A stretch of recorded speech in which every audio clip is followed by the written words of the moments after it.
Hello, how's it going, everyone? Today I'm going to talk about another electric vehicle stock, Rivn, Rivian. It just had its earnings yesterday, and after the earning, the stock actually dropped about 12-13% after the earning. And today actually recovered back to only down 7% at $38 right now. Is trading on Friday. If this is your first time on my channel, please give me a like and subscribe, and make sure to turn on your notifications. So the main reasons why Rivian is down after the earning, is because it missed the top line and the bottom line. The revenue was estimated $64 million, but the actual revenue is $54 million. The adjusted EPS was estimated negative 2.05, but the actual EPS was 2.43 negative, right? So it missed the top line and the bottom line. That's why the stock down double digits after the earning. And as you guys who doesn't know what Rivian is, Rivian it just IPO last year with a really good expectation that this gonna be, it's gonna be competing with Tesla.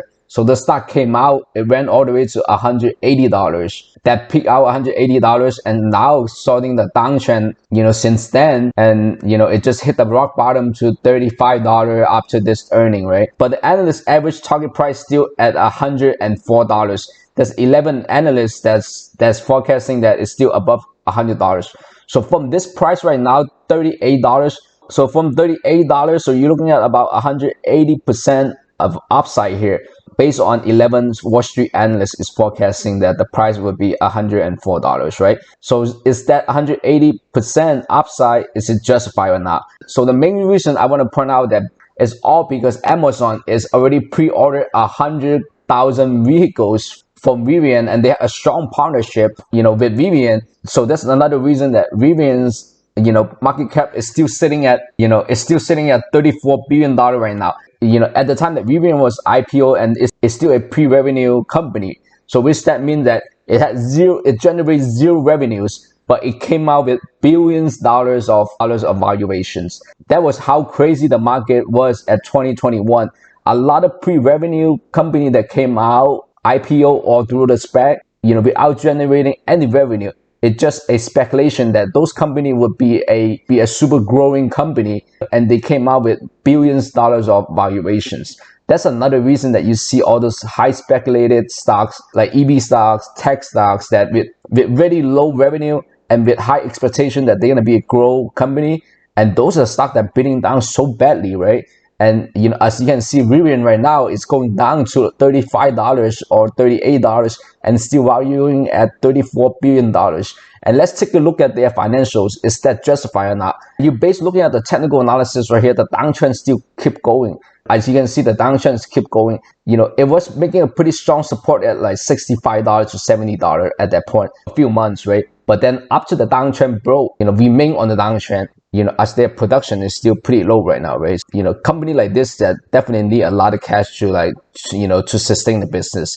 It's just like another video that I was talking about LUCID, right? So they in the same situation. They also competing with Tesla, right? Anyways, let's take a look at the shareholder letters real quick. So it actually had 83,000 of pre-order on the R1 model. So it's also 100,000 order on the model of EDV, which is those minivan that Amazon that they deliver to your house.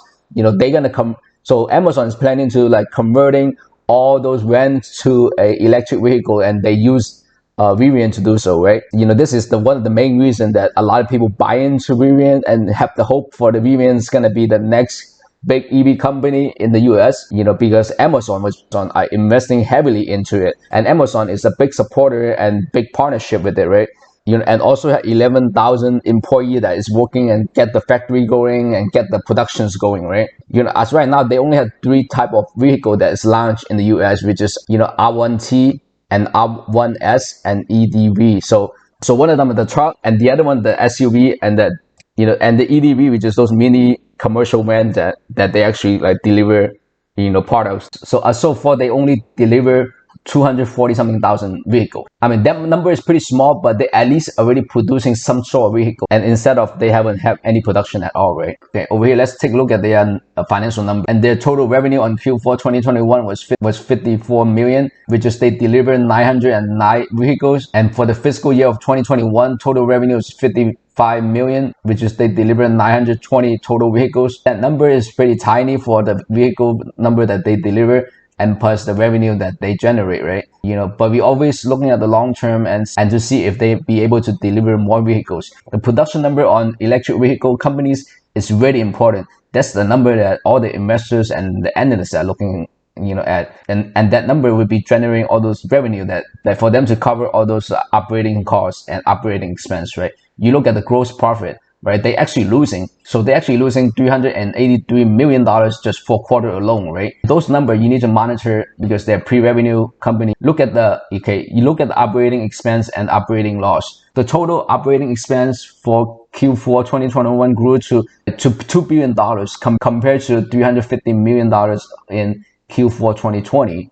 So as you can see, the productions is keep going. So once it started productions and the company is starting already having a huge operating loss, $2 billion.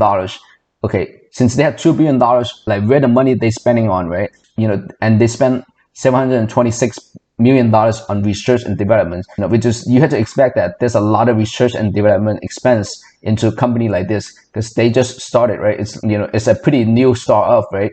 You need to have a lot more research development costs go into there, right? So let's look at the G&A expense. The G&A expense was $682 million on the, for Q4 2021. But you think about this, right? They are only generating $54 million revenues on Q4, but they are G&A expense of $68 million. Like $682 million, right? So you do the math, right? So you do the math. How many vehicles that they sell in order for them to cover the G&A costs, right? But the more vehicle that you sell, the more G&A expense you're going to accumulate.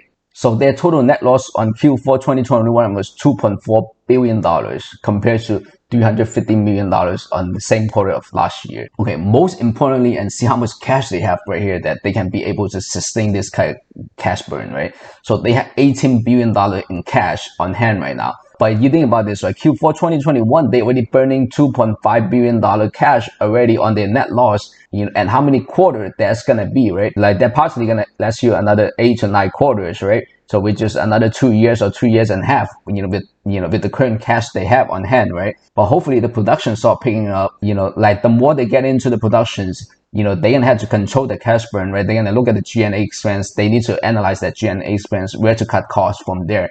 And the research and development parts, so I don't see that part would be decreased, in the short term, because, for a startup company like this, they still need to have a lot more development plans in place. So that way the company is still gonna growing bigger and bigger, and they're gonna still have more models of Rivians coming out, right?